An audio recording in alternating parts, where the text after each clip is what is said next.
তো এই কদরের রাত এটা কবে, এটা স্পেসিফিক ছিল, মানে সুনির্দিষ্ট ছিল। রাসূল সাল্লাল্লাহু আলাইহি ওয়াসাল্লাম আমাদেরকে জানাতে চেয়েছিলেন কবে, কিন্তু রাসূল সাল্লাল্লাহু আলাইহি ওয়াসাল্লাম জানাতে পারেননি। সহিহ বুখারীতে এসেছে যে রাসূল সাল্লাল্লাহু আলাইহি ওয়াসাল্লাম খারাজান নবী সাল্লাল্লাহু আলাইহি ওয়াসাল্লাম লিয়ুখবিরানা বিলাইলাতিল কদর। উবাদা ইবনে সামিত রাদিয়াল্লাহু তাআলা আনহু বলেন রাসূল সাল্লাল্লাহু আলাইহি ওয়াসাল্লাম আমাদেরকে জানাতে বের হয়েছিলেন যে কবে কদরের রাতটা। ফাতালাহা রাজুলান মিনাল মুসলিমিন, হঠাৎ মুসলমানদের মধ্য থেকে দুইজন ঝগড়া লাগলো, তর্ক লাগলো। আর রাসূল সাল্লাল্লাহু আলাইহি ওয়াসাল্লাম হঠাৎ করে ওই ঝগড়ার দিকে খেয়াল করলেন, ওই দিকে খেয়াল করে ওই তারিখটার কথা তিনি ভুলে গেলেন। ফারুফিআ, রাসূল সাল্লাল্লাহু আলাইহি ওয়াসাল্লাম বললেন আমার হৃদয় থেকে, অন্তঃকরণ থেকে এটাকে উঠিয়ে নেওয়া হবে। এখন আমি মনেই করতে পারছি না এটা কি 23 না 25 না 27 না 29, আমি মনে করতে পারছি না। এজন্য রাসূল সাল্লাল্লাহু আলাইহি ওয়াসাল্লাম বলেছেন যে তবে আমি এতটুকু মনে করতে পারছি, ফালতামিসুহা ফিল আশরিল আওয়াখিরি ফিল বিত্রি, রমাদানের শেষ দশকের বেজর রাত্রিগুলোতে তোমরা কদর তালাশ করো। বেজর রাতে যদি তোমরা কদর তালাশ করো তাহলে এই কদর সুনিশ্চিতভাবে তোমরা পাবে। তো এই জন্য স্কলাররা সবসময় বলেন যে লাস্ট 10 days অফ রমাদান খুব গুরুত্বপূর্ণ, সবচাইতে the cream time of Ramadan. I repeat, এটা রমাদানের একেবারে মাহেন্দ্রক্ষণ। এই 10 দিনের যে কোনো 10 রাতের যে কোনো রাত কদর হয়ে যেতে পারে, বিশেষ করে অড নাইটসগুলো 21, 23, 25, 27 এবং 29, যে কোনো দিন হয়ে যেতে পারে কদর। সো বুদ্ধিমানের কাজ হচ্ছে আমরা যেন রমাদানের শেষ 10 রাতে লাগাতার একইভাবে একই স্পিডে আমরা যেন ইবাদত করি। কোনো রাতে বেশি করলাম, হয়তো 27-এর রাতে আমি খুব ভাব গাম্ভীর্য নিয়ে খুব আবেগ নিয়ে ইবাদত করলাম, কিন্তু হয়ে যেতে পারে যে এবছর কদর ছিল 25-এর রাত, হতে পারে না? পারে। তো আমরা তো মিস করে ফেললাম, তো আমরা যেন মিস না করি। বুদ্ধিমানের কাজ হবে সমানতালে ইবাদত করা, এবং এটা এত গুরুত্বপূর্ণ রাসূল সাল্লাল্লাহু আলাইহি ওয়াসাল্লাম এত এমফাসাইজ করে কোনো রাতের কথা বলেন। আরবি মাস অনুযায়ী 354টা রাতের মধ্যে সবচাইতে শ্রেষ্ঠ রাত, সবচাইতে শ্রেষ্ঠ রাত সূর্য ডোবার পর থেকে হাত্তা মাতলাইল ফাজর, ফজরের সূচনা লগ্ন পর্যন্ত শান্তিময় এ রাত, বরকতের এ রাত। রাসূল সাল্লাল্লাহু আলাইহি ওয়াসাল্লাম বলেছেন মান হুরিমা খাইরাহা ফাকাদ হুরিম, যে কদরের বরকত থেকে খায়ের থেকে বঞ্চিত হলো সে আসলেই বঞ্চিত। হি ইজ দ্য লুজার, সে হতভাগা, সে পোড়া কপাল, সে বঞ্চিত। মান হুরিমা খাইরাহা ফাকাদ হুরিম, যে কদর পেল না সে হতভাগা। এখন আমরা কি হতভাগা হতে চাই? আমরা তো শুরুতে অনেক হোপফুল ছিলাম, এত এত ব্লেসিংস, এত এত বরকত, রহমতের ফলগুধারায় আমরা প্লাবিত হচ্ছি রমাদানে। তা আমরা তো হতভাগা হতে চাই না। তো আমরা যেন এই শেষ 10 দিন এক তালে আন্তরিকতার সাথে ঈমান ও ইহতিসাবা আমরা যেন ইবাদত করি। সম্মানিত ভাই এবং বোনেরা, তাহলে আমরা সৌভাগ্যশীলদের অন্তর্ভুক্ত হতে চাই, হতভাগা হতে চাই না। আমরা এবার একটু শুনবো যে রাসূলুল্লাহ সাল্লাল্লাহু আলাইহি ওয়াসাল্লাম কদরের রাতগুলোতে কি কি ইবাদত করতেন। আমি খুঁজে 5টা আমলের কথা পেয়েছি বিশেষভাবে, কমন যে আমলগুলো সেগুলো তো ছিলই, বিশেষভাবে 5টা কাজ রাসূল সাল্লাল্লাহু আলাইহি ওয়াসাল্লাম এই কদরের রাতে করতেন। 1 নম্বর কাজ হচ্ছে তিনি সারা রাত জেগে ইবাদত করতেন এবং পরিবারের লোকদেরকে ঘুমোতে দিতেন না, উঠিয়ে দিতেন। বছরের অন্য কোনো সময়ে সারা রাত জেগে ইবাদত করার কোনো নজির রাসূল সাল্লাল্লাহু আলাইহি ওয়াসাল্লামের জীবনে ছিল না। সব রাতে ঘুমাতেন। আমি জোহর বারুতে একটা কনভেনশনে the daily routine of prophet সাল্লাল্লাহু আলাইহি ওয়াসাল্লাম একটা আলোচনা করেছিলাম, যেখানে রাসূল সাল্লাল্লাহু আলাইহি ওয়াসাল্লামের দৈনন্দিন জীবনের রুটিন আলোচনা করেছিলাম। সেখানে আমরা বলেছি যে রাসূল সাল্লাল্লাহু আলাইহি ওয়াসাল্লামের দৈনন্দিন অভ্যেস ছিল তিনি এশার পরেই তাড়াতাড়ি ঘুমিয়ে পড়তেন আর মিড নাইটে উঠতেন। রাসূল সাল্লাল্লাহু আলাইহি ওয়াসাল্লামের কর্মদিবস শুরু হতো মিড নাইটে, আমাদের তো সকালে কারো আরো অনেক পরে শুরু হয়। রাসূল সাল্লাল্লাহু আলাইহি ওয়াসাল্লামের কর্মদিবস শুরু হতো বেসিক্যালি মিড নাইটে। এশার পরে কথাবার্তা না বলে আগে ঘুমোতে যেতেন, মিড নাইটে উঠতেন, কিন্তু ঘুমাতেন, ঘুম ছাড়া রাত কাটাতেন না। সারা বছরের এটা ছিল যে এশার পর পরে ঘুমোতে যেতেন, except the last 10 days of Ramadan. রমাদানের শেষ 10 রাতে রাসূল সাল্লাল্লাহু আলাইহি ওয়াসাল্লাম ঘুমাতেন। এই 10 দিনের ব্যাপারেই পাওয়া যায় সারা রাত জেগে তিনি ইবাদত করতেন। আম্মা জান আয়েশা রাদিয়াল্লাহু তাআলা আনহা বলেন ইযা দাখালাল আশরু আহিয়াল লাইলা ওয়া আইকাযা আহলা ওয়া জাদ্দা ওয়া শাদ্দাল মিজার। রমাদানের শেষ দশক যখন আসতো রাসূল সাল্লাল্লাহু আলাইহি ওয়াসাল্লাম সারা রাত জেগে ইবাদত করতেন। পরিবারের সদস্যদেরকে জাগিয়ে তুলতেন, স্ত্রীদের ঘুমাতে দিতেন না, জাগিয়ে তুলতেন। ফাতেমা রাদিয়াল্লাহু তাআলা আনহার ঘর পাশেই ছিল, তাদেরকে যে জাগাতেন এবং নিজে সারা রাত ইবাদত করতেনই। জাদ্দা ওয়া শাদ্দাল মিজার, খুবই বলিষ্ঠভাবে, খুব মজবুতভাবে কোমরে গামছা বেঁধে নামার একটা এক্সপ্রেশন এখানে দেওয়া হয়েছে। মিজার, ইজহার মানে হচ্ছে বাংলা করলে হয় লুঙ্গি। লুঙ্গি আমরা যখন খুব শক্ত কোনো কাজ করতে যাই তখন তারা কি করে, খুব টাইট করে লুঙ্গিটা বাঁধে। তার মানে বোঝানো হচ্ছে রাসূল সাল্লাল্লাহু আলাইহি ওয়াসাল্লাম কোমরে ভালো করে লুঙ্গি বেঁধে বা গামছা বেঁধে আটকাট বেঁধে নামতেন শেষ 10 দিনের জন্য। এই সময় তিনি মানে কাউকে কেমন যেন চিনতেন না, সবসময় ইবাদতে মগ্ন থাকতেন। এটা আমরা করতে পারি যে শেষ 10 দিনে, আর যেহেতু 3 দিন বাকি, আমরা একটা স্পেশাল প্ল্যান করতে পারি যে আমরা আমাদের সর্বোচ্চটুকু উজাড় করে দিয়ে লাস্ট 10 ডেজ অফ রমাদানের এই বরকত আমরা হাসিল করবো, এটা যেন আমাদের মিস না হয়। তাহলে এটা আমরা একটা পেলাম। 2 নম্বর হচ্ছে ইতিকাফ করা। রাসূলুল্লাহ সাল্লাল্লাহু আলাইহি ওয়াসাল্লাম রমাদানের শেষ 10 দিন ইতিকাফ করতেন। আমাদের আয়েশা রাদিয়াল্লাহু তাআলা আনহা বলেন, কানা ইয়াতাকিফুল আশরাল আওয়াখির মিন রমাদান, রমাদানের শেষ দশকে তিনি ইতিকাফ করতেন। হাত্তা তাওয়াফাহুল্লাহ, ওনার ইন্তেকালের আগ পর্যন্ত এই অভ্যাসটাই তিনি জারি রেখেছেন। সুম্মা আতাকাফা আজওয়াজুহু মিন বা'দিহি, তারপরে ওনার স্ত্রীরা ইতিকাফ করেছেন। আরেক বর্ণনায় এসেছে ইয়াতাকিফু কুল্লা রমাদান 10 আইয়াম, প্রতি রমাদানে তিনি 10 দিন ইতিকাফ করেছেন। কিন্তু যেই বছর তিনি ইন্তেকাল করবেন সে বছর তিনি 20 দিন ইতিকাফ করেছেন। প্রতি রমাদানে 10 দিন, আর যে বছর ইন্তেকাল করবেন সে বছর কয় দিন? 20 দিন তিনি ইতিকাফ করেছেন মসজিদে নববীতে। তাহলে আমরা এই রমাদানের শেষ দশকে এটা করতে পারি। 2 নম্বর পয়েন্ট হচ্ছে ইতিকাফ করা। যারা আমরা করিনি তারা আমরা ইতিকাফ করতে পারি। আমাদের IIM এর মসজিদ এটা ইতিকাফের জন্য একটা উর্বর জায়গা। আমরা যখন এই ক্যাম্পাসে ছিলাম তখন দেখেছি যে এখানকার ইতিকাফের পরিবেশ যে এত সুন্দর, এটা কল্পনাই করা যায়। অসাধারণ পরিবেশ। আপনি যদি ইতিকাফ নাও করেন, রাত 2টা বা 3টার দিকে সেন্ট্রাল মস্কে এসে বসে থাকলেও হবে। রাত 2টা 3টার দিকে এসে বসে থাকলে দেখবেন যে কেউ সেজদায় পড়ে কান্না করতেছে, কেউ হালাকা করতেছে, কেউ তাসবিহ পড়তেছে, কেউ কোরআন তেলাওয়াত করতেছে। মানে এত সুন্দর পরিবেশ, ওটা দেখলেই আপনার ইবাদত করতে মন চাইবে। তো আমরা যেন ইতিকাফ করার চেষ্টা করি।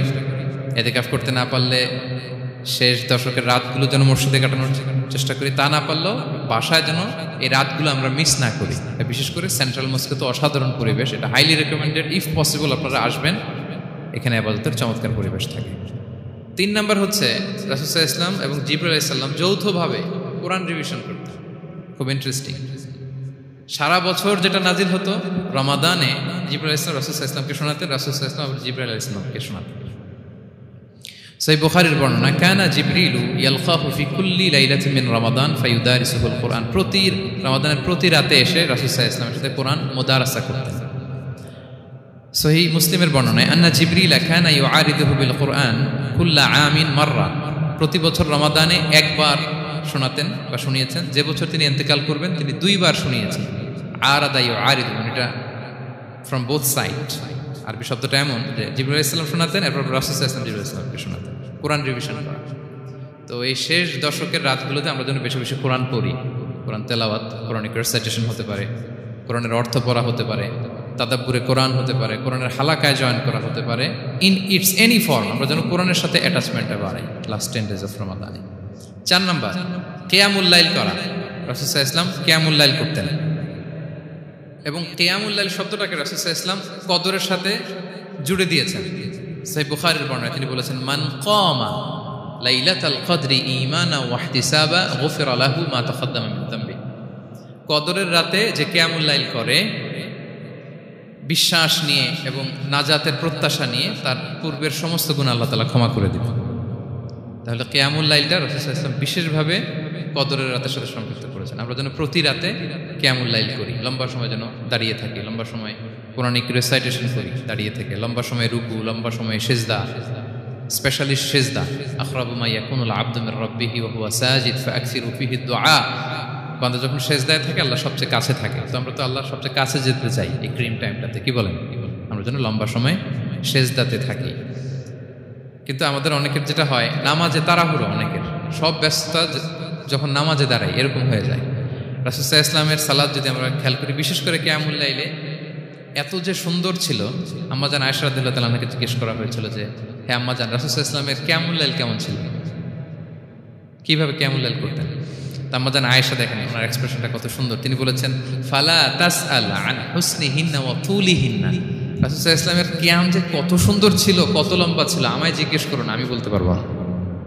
আমরা অনেক সময় যখন খুব বেশি চমৎকার কিছু হয় তো আমরা কি বলি, ভাই এত সুন্দর ছিল আমি বোঝাতে পারবো না, এরকম বলি না? যে এত অসাধারণ আমি বলে বোঝাতে পারবো না। বাংলাতেও কিন্তু আমরা বলি এত চমৎকার, বলে বোঝাতে পারবো না, শব্দের গুণনে, ভাষার গুণনে আমি ফুটিয়ে তুলতে পারবো না। আমাদের আয়েশা এটাই বলেছিলেন, ফালা তাসআল আন হুসনিহিন্না ওয়া তুলিহিন্না। রাসূল সাল্লাল্লাহু আলাইহি ওয়াসাল্লামের রাতের নামাজ কিয়ামুল লাইল যে কত সুন্দর ছিল, কত দীর্ঘ ছিল, লম্বা ছিল, আমায় জিজ্ঞেস করো না, আমি বলে বোঝাতে পারবো না। সুবহানাল্লাহি ওয়া বিহামদিহি। সো আমরা যেন লম্বা সময় কিয়ামুল লাইল করি। আমাদের আয়েশা রাদিয়াল্লাহু তাআলা আনহা আরো বলেন, কানা ইয়াকুমু মিনাল লাইলি হাত্তা তাতাফাত্তারা কদামা। এত দীর্ঘ সময় দাঁড়িয়ে থাকতেন, থাকতে থাকতে ওনার পা ফুলে যেত, পা দুটো ফুলে যেত। আপনিও দীর্ঘ সময় দাঁড়িয়ে দেখেন যে পায়ে ঝিম ধরে যাবে, পা ফুলে যাবে, এটা করতেন রাসূল সাল্লাল্লাহু আলাইহি ওয়াসাল্লাম। তো আম্মা জান আয়েশা বলেন, ইয়া রাসূলুল্লাহ লিমা তাসনাউ হাযা ওয়া ক্বাদ গুফিরা লাকা মা তাকাদ্দামা মিন যামবিকা মা তাআখার। আপনি এত কষ্ট কেন সহ্য করেন নিজের দেহের উপরে? আপনার তো আগের পরের সব গুনাহ মাফ। আদত তো রাসূল সাল্লাল্লাহু আলাইহি ওয়াসাল্লামের গুনাহই নেই, তিনি নিষ্পাপ। এত কষ্ট কেন করেন? আপনার আগের পরের সবই তো মাফ করে দেয়া হয়েছে, কেন করেন? রাসূল সাল্লাল্লাহু আলাইহি ওয়াসাল্লাম উত্তর করেছেন, আফালা উহিব্বু আন আকুনা আবদান শাকুরা। আয়েশা, আমি কি শুকরগুজার বান্দা হতে পছন্দ করব না?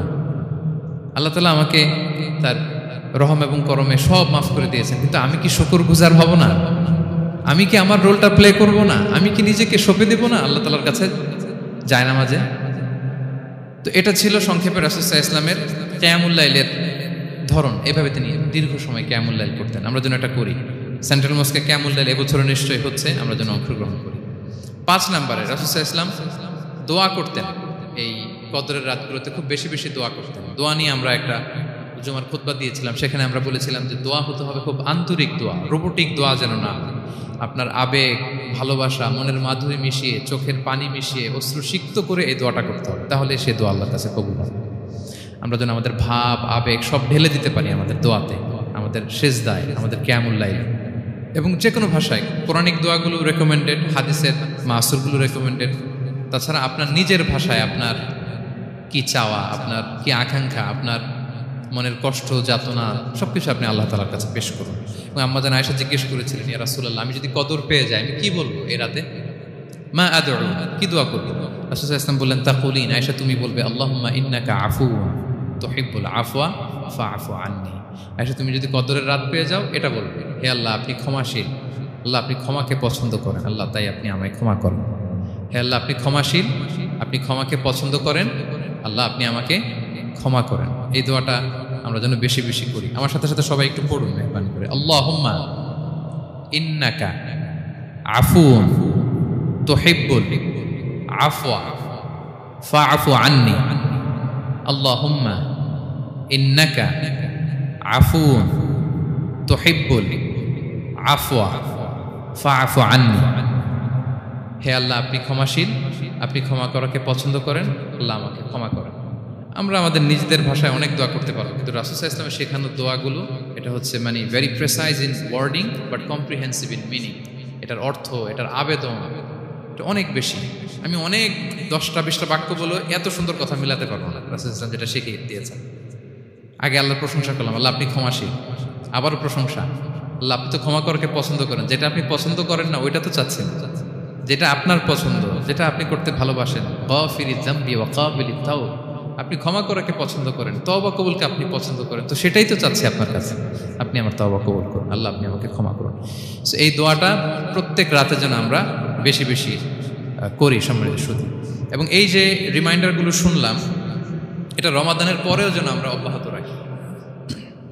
আমরা নাম দিয়েছি যে gear up for a great Ramadan.